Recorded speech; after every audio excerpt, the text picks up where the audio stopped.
Hello, everyone. I'm here with a very special guest today, and his name is Lucas, from co-founder of Migaku. Ciao, Lucas. How's it going? It's going pretty well tonight. How about you? Doing fine. I'm faring from Rome, and I guess you are in Tokyo, right? Yeah, currently in Tokyo. That's right. That's the one Not a place I would like permanent to base, but visit. currently here. Got Yeah, it. it's not too shabby. Not too shabby. Today we're going to talk Not too about shabby. a lot of things. Obviously, Sabas and Deer, we're going to talk about language learning and Lucas' path, techniques, strategies, language learning philosophy, and everything in between. Are you ready? Are you ready, Lucas? I guess I'm ready. Born ready for this. So let's get into it. First of all, Let's can go. you please introduce yourself? Like who are you? Like a Sure. polyglot founder, etc., etc. Sure. I'll try to do a quick, like 2 minute introduction. So basically, long story short, I was born in Brazil, adopted at 9 years old to American speaking parents. I think this is really important because it's kind of shaped my philosophy on language learning. I moved to the United States, learn English to a native level just through pure immersion. Later, completely forget my native language, Portuguese. Around 19 years old, I decided, hey, there was a moment there where I was bilingual. So I was like, hey, it'd be nice to be bilingual again. For various reasons, definitely did not decide on Portuguese at that time. Decided on Japanese. It was between Arabic and Japanese, went with Japanese, studied that for a good 3 years. Um, reached, I would say, a very respectable level of fluency in that language that I still maintain to this day. Later studied, and part of that time was in Japan as well. Studied Chinese Mandarin in China.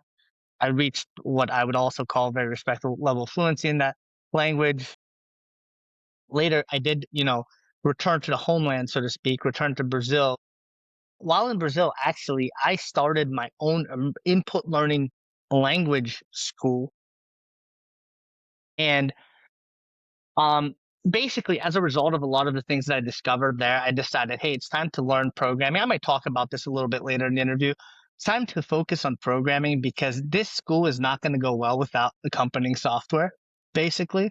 So I previously attended university for engineering, so I had some experience with programming from there and always had an interest, but I went hardcore into programming with the express intent to make my own language learning you know, software at some point. Eventually, that did become Migaku. The original plan wasn't the exact form of Migaku, but it ended up being Migaku. It's very similar to Migaku. But yeah, anyways, me and some, what several other people who I all consider my friends ended up founding Migaku. And yeah, I guess we're here now. There's a lot left out there, but that's the basics, I'd say. And that was about 5 years ago. Yeah, Migaku was founded in 2020, so yeah, 5 years ago.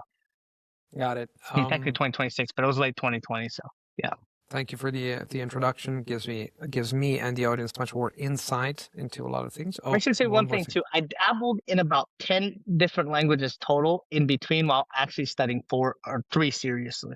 So Got it. dabbled in Okay, various others as well. that's an important thing to stress. Yeah, yeah, yeah. Yeah. So you were saying your input-based language school, very interesting concept. So let's talk about Yeah. that, right? Input is important. Everybody Sure. knows about that, but there's some, different schools of thought when it comes to whether you should do a lot of input before speaking, you should speak from the get-go, etc. So what is your stance on early outputs? So my stance on early output, let me give a little bit um of my thought on input first, then it will relate to my thoughts on output. So basically, I think that at the end of the day, what we do when we learn languages is we build a neural network that, slowly refines itself to represent something like well, I guess there's no true model of the language, but something resembling the model of the language that everyone else has in their head. I think in order to do that, you absolutely just need to expose yourself to very, unique ways that words that you are familiar with are used, many unique ways that different words that you are familiar with are used to build this kind of network, right? Like these words are used this way and they connect in this way. I think there is there's no way that you can build like a refined, accurate model of a language without going through a process of, building this network. And I think how you build that network is by just slowly like etching it in through exposure. So now with that as the baseline, when it comes to output,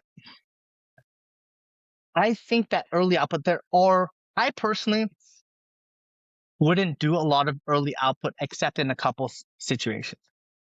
And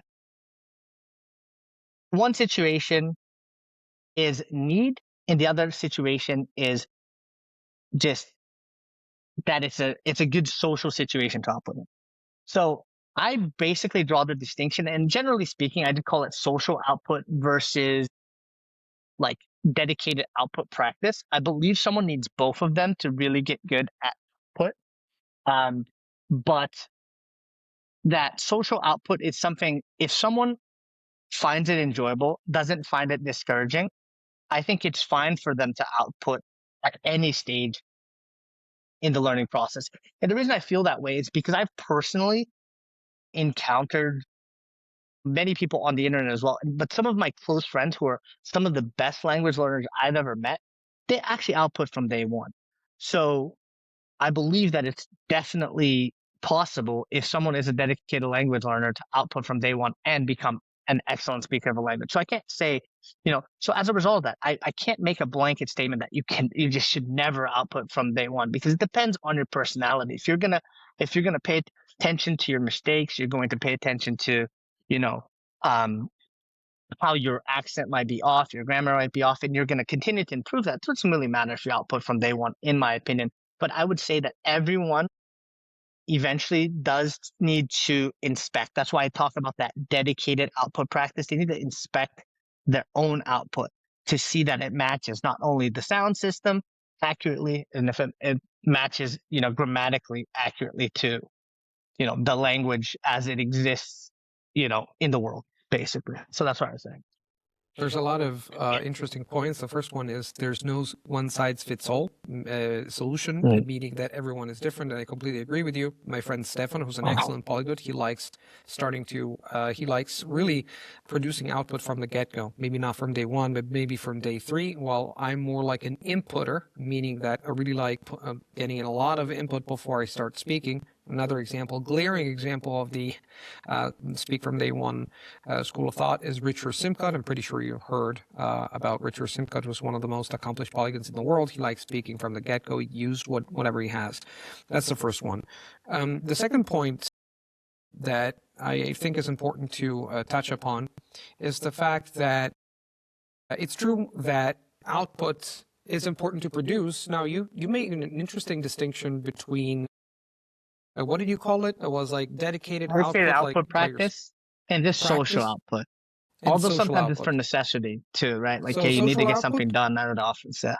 If I understand correctly, social output is basically using the language, like when you go out and you talk, you go to a shop or you meet friends, etc. While the output practice is what you can do at home. For example, maybe you can talk to a tutor, or you can talk to yourself. Necessarily. It's just paying attention to your output in a way that you're trying to improve. It's like outputting with a dedicated focus in improving your output. There are various ways. We're not going to talk about the techniques here, but there are various ways you do this. You can actually do this while you're out. It just means being like cognizant of your mistakes, basically. And there are certain techniques that you can use in order to actually catch the mistakes, et cetera, et cetera. But there are various forms of this. Yeah. We use 2 different names for the same thing. I call it deliberate practice and simple practice, where simple practice is just using the language, while deliberate is just like this deliberate work that you do in order to create a feedback loop that allows you to improve. Don't you think that speaking too early, though, can damage your potential for a native-like accent? What about your experience and also your polyglot friends? Have you ever met someone who started speaking from day one and still got a native-like accent? That's why I was going to say, like, it's similar to the whole output point in general. I would have leaned, if I wouldn't have seen real life examples that prove it to not be the case, I would say that, hey, don't output from day one, or don't output like very early on in the process as well, because that's what my intuition, that feels so right to me to not do that. Although I do it like on a necessity basis, it feels so right to me, for me not to do that, that I would have thought the same thing. You know, my intuition would have told me, hey, it might, damage someone's output. And I think generally speaking, if someone isn't studying a language very seriously, it can. But if you're talking about a dedicated language learner who's going to inspect their own production of the language, I don't think that it does in practice, because like I said, some of the most talented language learners that I've ever met, and there's a particular example. I've actually talked about him in one of my old videos. But I had this Moroccan friend in China, and basically he got to a Chinese level that was indistinguishable from someone, from a Chinese person. People would not be able to tell on the phone. Mind you, Chinese has a little bit of they have more wiggle room because there are various different accents, but his accent was definitely excellent. He spoke from day one, and he really improved predominantly through, a lot of speaking practice, while at the same time taking back what he's learning and, making sure that he reviews it and then keeps moving forward and then working on his mistakes, right? So yeah, I'd say it really depends. If someone's not going to take it very seriously and not going to be very and is not going to inspect their own output, I think it can be damaging. But if someone is analytical enough that they're going to inspect their output, I don't think it has to be at all. I haven't seen it to be the case. Yeah. I like your In stance practice. because it's very flexible. I've heard, sometimes the problem is that a lot of people don't think in a flexible way. There's, again, schools of thought. Oh, I think you only need output for like X months and years, and then you don't have to speak. While other people say, oh, you have to speak. But so it's important to take into I've seen account that your proof that experience it's counts. not the case, right? I've seen proof both ways, so I can't say that. It would be dishonest in me to say that. So Exactly. yeah, So input yeah, is important, output is also important, but what really makes a difference, I think, is your mindset and also your attention to detail, right? And mindset yes, has to do that's with the main thing. how serious are you about acquiring this language and using it, right? I Mhm. think that's a very Yeah. important thing. Okay, so inputs, outputs. Let's talk about the intermediate hell or intermediate plateau. I want to talk about that. So, the most learners quit at the intermediate stage, sometimes even earlier than that. They don't even Earlier, reach I'd say earlier. earlier than that, right? They don't get Low intermediate. intermediate That's plateau, fair. let's say. So, Yeah, for sure. when you were learning Japanese or other languages for Hmm. that matter, how did you Yeah. deal with that? And how did you and do you measure progress when, for Mm, example, the inevitable plateau happens and you feel like you yeah. stopped seeing daily gains? I see. Well, in this case, like, I have a really apt analogy for this. I think the problem with and I think I've talked about this in the video as well, potentially, but I have a really apt analogy. The problem um the problem that people have when it comes to this topic is that they like to measure their progress at such regular, like, such small intervals that it becomes kind of almost impossible to notice. So, what I like to say to people is, first of all, for example, if you're filling up a swimming pool, you're not going to check every 30 seconds. Like, you're not going to notice a difference, right? At the beginning, it's very similar. When you start filling up a pool, you're going to see the water going out. You're going to really quickly notice that, hey, it's filling up. It's filling up. It's just like at the beginner. Like, as a beginner, you begin to, like, feel the language gains, and you can see that water spreading out and filling up the pool. But at a certain point, you're not going to be able to really notice the difference, right? Because it's just going up a little bit at a time. So I really say it's really important, first of all, to find a solid metric that you go back to actually measure your progress, first of all. And I'll talk a little bit about that in just a moment. But the more important thing is just to measure that metric at a sufficiently large interval. That way you actually have a chance to notice the difference when you actually measure it. So, for example, like now with Migaku, it makes it much easier because there's the known word count. But when I originally learned my languages, I didn't have a way to exactly track the words that I knew, but I had a concrete metric of, like, how many flashcards have I made, which kind of points to the words as well in a similar way, right? So I could always know, like, hey, as long as I'm learning new words, I am becoming able to understand more. I know that I'm reviewing these flashcards and I'm understanding, something like 90% of them. Obviously, there's a bit of a retention rate, right? Issue with, I don't know if you're how familiar are with spaced repetition. I don't remember them all, but over the long term, you remember, a ton of information, right? You just retain a ton of information. And I know I'm doing that. So basically, I'm very like, um, you know, if it's provable that I am gaining more knowledge.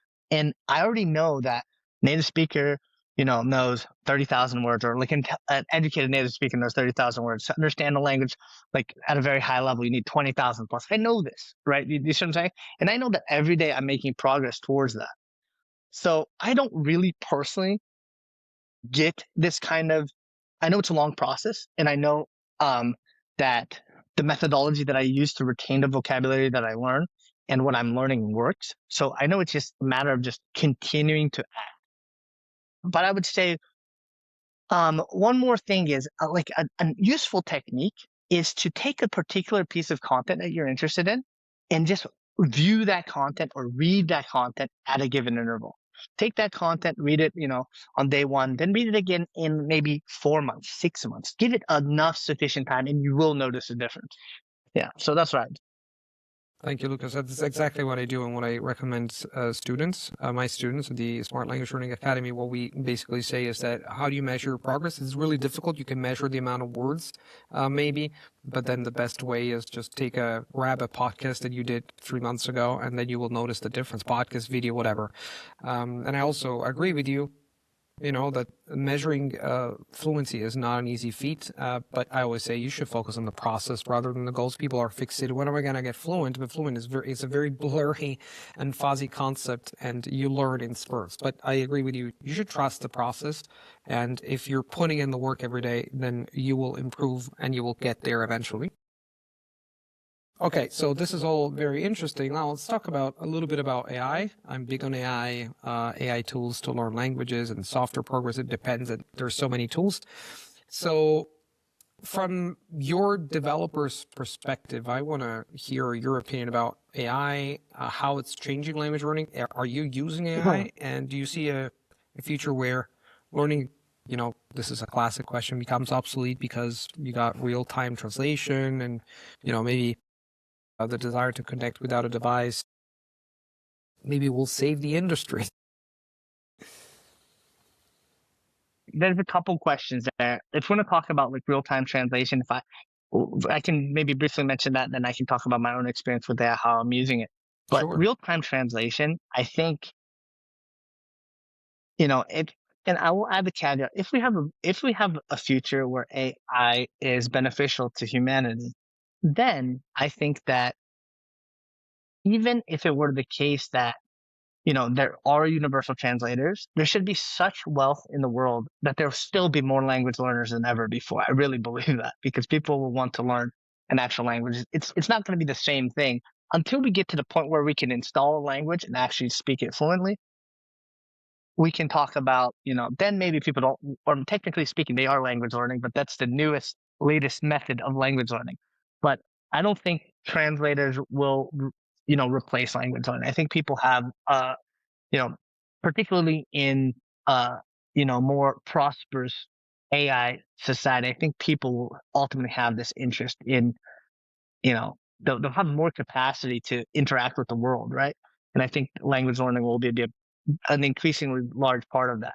Now, the form that it'll take, like I said, I'm not sure, but I don't see universal translation being like like a barrier to people's interest in language learning. You don't understand it the same, and I think more and more people would understand that as they go out into the world, and yeah, I think they would have a desire to really communicate with people one on one. Now, about AI, of course, I mean, I use AI in many aspects of my life. My own work, of course, I use it in my own language learning, and of course, we use it in Migaku. There are various AI features. We're going to keep adding more. Now, we are careful to not use AI in the areas that we don't think it's you know particularly best at. But like, for example, it will make mistake. Like, hey, let's use purely AI for tokenization of text. It's getting to the point where we're about ready to move over to that kind of methodology, but we've had so many problems trying to integrate that. But when it comes to definitions, explaining a word in context, as long as the word is not very like archaic and obscure, it does a pretty good job. We've noticed that like for some obscure, particularly Japanese and Chinese terms, it doesn't do a good job at. It kind of makes things up quite freely. But in most cases, the general language learning scenario, it's very helpful. I think. Yeah, I don't know if there's anything if I'm answered the question, but yeah, I would say it's very useful Yeah. for sure. I think AI is changing the landscape. It enhances Sure. your skills and your activities if you know how to use it. Of course, you should have the basics in place. But yeah, I absolutely agree. And speaking For of sure. tools, AI tools, and you're the co-founder of Migaku, as you said at the beginning. So first of all, what is Migaku and why does it exist? What pushed you as a learner to create a tool like that? Were you experiencing any frustration when it comes to learning and why'd you end up creating Migaku and what's its main Sure. purpose? I mean, the aha moment was definitely trying to do my own immersion learning school without software that was specifically tailored for language learning, trying to adapt even a software like Anki, Anki is a popular flashcard application. I'm sure many of the listeners are familiar with it. It's not tailored to language learning. And you have to kind of adapt it to language learning. And it's very technical. There are nothing but issues in trying to, you know, you know, basically a real issue like with learning languages effectively is that there are a bunch of good resources, right? You kind of have to like someone like you've also done the interview on my channel, and it was very interesting to see how you're just you know exactly what to do. Like I need this, I'm going to combine it into this, you know, language, into my own language learning method. I'm going to utilize all these resources well. I think I can do the same thing. However, most people can't do that. They immediately get lost in this plethora of resources. They don't know what to use. And I think that's a really big part of the issue as well. Another big part of the issue is that most beginning learning materials are kind of made arbitrarily. Like something that Migaku really, we really recognize that, for example, to if you take two people with a certain vocabulary size, say that's 20,000 words, um, they're going to know the same subset of like 5,000 words, probably for sure. But those 15,000 other words that they know, they can differ so widely depending on those persons, those individual people's interests that it's kind of like, it's kind of impossible to just teach someone a language like in a way that is going to appeal to them unless you take this frequency based approach, which our, our platform does basically. We have language learning courses that teach you the first, you know, well, it depends on the language, from something like 1,300 to 1,700 words that make up 80% of the most common words that you're going to encounter in common media in that language. So we think it's really important to learn to score words first, and we do it in such a way it's one unique grammar point, uh, other kind of concept in the language, usually grammatical concept or word per sentence. In that way, you're going to teach yourself, you know, about 300 of the most common, most useful grammar points in the language. And then you're going to teach yourself that base vocabulary. And from there, we think it's really important to begin to expose yourself to content you're actually interested in. Because, yeah, like I said, like the vocabulary doesn't actually match. Do you see what I'm saying? Like people's vocabularies are actually quite different when you get down to the details. Basically, you like cooking, you like sports, it's just different worlds. So basically, yeah, we just recognize that, and we think that language learning needs to be a lot more tailored to an individual's interest. And just similarly, like you said, AI is a great tool in that toolbox as well that can help to tailor the learning to an individual learner. And I think that's what we do. We take that very seriously, basically, at Migaku. That's an excellent point that I think the basic vocabulary maybe is similar for everybody because it's really the high frequency vocabulary. But then when you get into mid frequency and low frequency, then it really depends on the learner. Maybe It someone who's an diverges engineer. crazily. We've actually looked into it. Diverges wildly. Yeah. Yeah. Someone who's interested in engineering will come across vocabulary that is different from, say, if they're interested in medicine. Absolutely true. I had a couple of questions. I made an infamous video about flashcards, and some people didn't take it well because my stance on flashcards is that you basically do not need it. However, I know that you, I'm not sure. I'm making assumptions here, but I've seen that Migaku uses, of course, flashcards and spaced repetition, which is quite important. What do you think? Provocative question, do you really need flashcards? Once again, you met people who have learned a language to fluency, who have used them and who've used flashcards and who haven't used them at all. So what's your stance on that? What do you think? I will say that the success rate in learning a language that is sufficiently different from your native language goes up with flashcard usage, like quite remarkably. Now, if a language is very similar to your native language, it gets much easier because it's much easier to remember the words. But if you're trying to remember, I did some Arabic before. I've done Korean. I've done some Icelandic. I've done a little bit of French. I've done various languages, a little bit of German. I'm telling you, the languages that are similar are infinitely easier to remember the vocabulary of. It's infinitely easier. So I think flashcards just provide such a valuable tool to lock in, what particularly if it's sufficiently different. Once you get further along, you don't need it. You don't need that. You don't need flashcards. I'd say you don't need them regardless. If you're going to make sure that you're studying in an effective way where, generally speaking, you're going to expose yourself to the words you've been studying, then you wouldn't need flashcards. But most people's studies don't actually take that path. Flashcard, what they do is they allow you to relax about the retention of what you've already learned and really follow your interest. Because hey, I was interested in engineering this week, but now I'm interested in medicine. If I stay interested in medicine long enough, soon I'm not going to know what was going on in engineering again, right? So that's what it allows you to remember what was going on in engineering as you shift over to medicine. I think it's a valuable tool, particularly when people can't go into learning a language at such a they don't have the time investment required to make sure hey, I'm going to make sure that I also check out these domains I've already studied before or while at the same time exploring new domains. It's when it comes to retention, I don't think there's really a replacement in the most people's busy schedules. And I would also say at a higher level, they also have a usage for maintaining extremely rare vocabulary. Now, whether someone wants to do this or not, there's can be an argument. It's like, why would you maintain vocabulary that you don't actually ever come in contact with?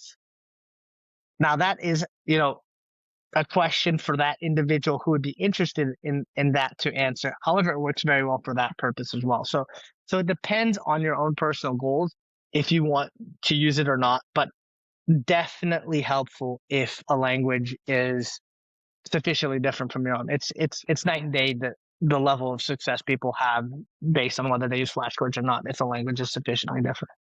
I agree with you that I think the principles of spaced repetition does count and does make a huge difference. And how you apply it, flashcards, there's different ways of applying You them. can apply it in different ways. Of course, that counts. I think though, I think the most important thing to stress is that it's true that it's probably very useful. The only thing is that I've heard a lot of people complain about the fact that they find it boring. I tried a couple of times and I didn't like it. So I always think that you should combine something you like with something that is efficient. Without a doubt, I think flashcards can make a difference. But if someone says, I don't like them, maybe they can apply spaced repetition in a different way that maybe is less efficient, but they keep doing it because they like it. So I think this is not in contradiction, meaning that spaced repetition is a very important principle for learning committing anything to long-term memory. How you do it and whether you like it or not also is a factor. You have Let to me put in mention the one equation. thing though here. Not everything that's good for you are always going to like, right? True. So it depends. And some things are efficient that, for example, it's like, hey, you could, figure out another way to do spaced repetition and think a lot more about it. Or you could do an activity that you don't like for 10 minutes. You know what I mean? Like it's Sure something you thing. can do. You know what I mean? Sure thing. So it's a calculation depending on on the person. It's something that's provably effective that you don't like that much, but maybe, you can do it at a lower dosage, right? You can do it at a dosage that you accept. So Sure thing. it's Sure thing. dependent. Makes total sense. Lucas, great stuff. One last question I wanted to ask you. You said you learned quite a few languages. Are you currently learning a new language? What techniques are you using? Of course, Migaku. What other tools are you using, or you would use if you were to start learning a new language? Well, I've actually just very recently started learning a new language. That language is Thai. I'm actually, like I said, I'm temporarily here in Tokyo right now, but actually it's not going to be a permanent settlement, but I'm for time being settling in Thailand. And yeah, basically I've recently started learning Thai, and we don't actually support Thai on Migaku yet. So that's something that I'm working towards adding support for myself. But as a result of that, I am using some, other tools, some other space repetition software at the moment to learn that alphabet. I've learned the alphabet recently. There were some other elements of your question that I wanted to touch upon, but if you could refresh me. What are you saying? Sorry. There were some other elements of the question you just asked that I wanted to touch Oh, upon. If you could refresh me on what your question was one more time. I was just asking what language are you learning, but also Yeah. what tools are you using, and Sure. what tools would you use to move from 0 to B1, for example? Can you give me a combination of Sure. 3 tools you would use, or content that you go through? Ideally speaking, I would want to do a course just like the one I talked about earlier, but I'm kind of creating one myself, again, using AI, using some existing resources on the internet. I'm kind of creating my own course. For me, that's very similar to the Migaku courses, again, Mm-hmm. where possible, one new concept or unknown word per sentence. It's much harder to do this myself right now when I don't know the language, but I'm making the best of it as I can. But you know, I am using flashcards particularly to learn the script. It's actually quite, there's some unique complications in learning the Thai script. It's quite unique how the tones aren't written down, but it's depending on the class of the letters, how they combine with each other. It's very unique. It's been a lot of fun. But Yeah. yeah, basically, I'll be honest, it's a lot of flashcards at the beginning. I really believe in just building that base vocabulary. Yeah, I think that's really important, building that 80% vocabulary, because that's what frees you to learn a language however you kind of choose to. But So do you it's really consume important. So content basically, like stories or dialogues, or you just use mainly flashcards? What's the percentage between content like that and flashcards? right now, the intent is to get into content a lot more. Right now, life's a little bit busy, so I've fallen back into not learning a lot of. I can't learn too much actively right now, so I am relying on the flashcards. However, I am actually experimenting a little bit more with comprehensible input content, um, and starting my input from that basis of, hey, apple, I eat the apple, that kind of thing. It's kind of interesting, but I will say it's a bit dull. It's a bit dull, but it does become quite comprehensible, which is nice. I'm surprisingly learning to understand more and more, but it is extremely dull. So I'm having some challenges pushing through, but I do see the effectiveness there. But I think combined with flashcards, it's much more rapid. I know a lot of people who push for comprehensible input. They push for only learning to understand, like you never look any, like no lookups or something. They push for that, and I'm much more malleable in the strategies I take, where some people are quite dogmatic. But yeah, I think comprehensible input has a nice place at the beginning while building up that that core vocabulary that I talked about. So Great. I like the word that's where I'm trying to stick with comprehensible. I like the word malleable. especially if, as an experienced language learner, you know what works for you. So you can take a language and say, okay, this has strange or peculiar quirks or features. I will adapt that and I will choose my own way. So I completely agree with you. Thank you, Lucas. So where can people find you? Oh, first of all, just one last thing. We have made, as Lucas was alluding to before, we made a video on his channel where he interviews me about language learning. And you can check that in the link below, because I provided it in the description box and also in the comment section. I pinned a comment. And Lucas, and in the comment, we will also put something else. Lucas, where can people find you? You can check out the website, migaku.com. Actually, I don't know when this video is going out, but we have a Lunar New Year sale coming up. You guys can check that out if you'd like. Also, of course, we have YouTube. I think it's Migaku Official on YouTube and Instagram. You can check us out there. I'm not that active on our social media myself, but you can find a lot of our team there. And on occasion, I do make an appearance as well. I'd like to make more appearances soon when I get a little bit more free time and I'm a little bit deeper into learning Thai. I might talk about my experiences there as well. Excellent. We'll Thank you put so much today, Luca. all the links once again in the description box and in the pinned comment. Check Migaku. It's pretty cool. Thank you, Lucas. And I guess we'll, and I'll thank see you for your time around. today. Ciao, ciao. Yeah, fantastic. Bye. Yeah, Ciao. cheers. Bye bye.